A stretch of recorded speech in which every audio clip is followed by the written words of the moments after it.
John Wilson here with some advice on structuring deals with instalment contracts.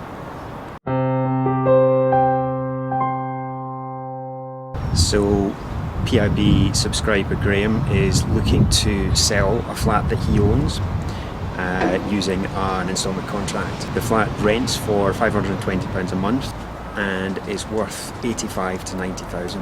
Now, first of all, in my experience, selling flats on instalment contracts is not as easy as selling houses, but that obviously depends on your market, the area it's in and the condition of the property. However, we normally find that it's easier to do with family type houses, houses with a garden, front and back door and so on. But that's not to say that you shouldn't try, especially if it's a place that you own yourself. In terms of structuring the sale, you have a lot of freedom in this case because normally you're constrained by the terms that you've set up with the seller. But since you're the seller, you don't have a problem there, so it's really just down to what you agree between yourself and the buyer that's coming in. Also, there's more freedom as well since the mortgage is paid off. I would be tempted to pitch the price in the high 90s, but to be honest, a lot of your buyers, you'll find that they don't even ask the price until afterwards. It's more about the affordability of the monthly payments to them. Although you may want to encourage your buyer to mortgage out before the end of the term, you normally structure an instalment contract in the same way as a normal mortgage over a period of between 20 and 30 years.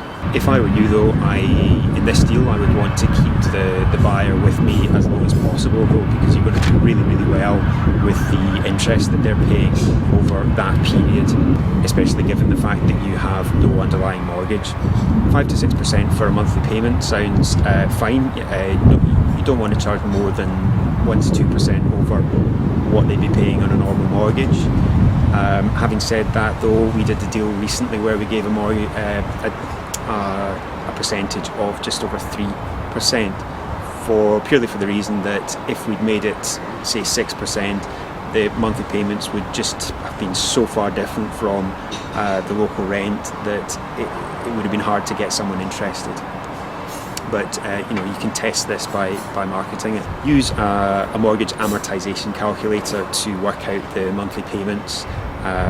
There's one of those on propertyinvestmentblueprint.com. I'll put a link below the video. A quick public health warning before I go though. I wouldn't attempt one of these transactions without doing some training on instalment contracts first, because there are several things that could go wrong if you don't know what you're doing. So I hope that helps, Graham. I'm John Wilson and this is propertyinvestmentblueprint.com.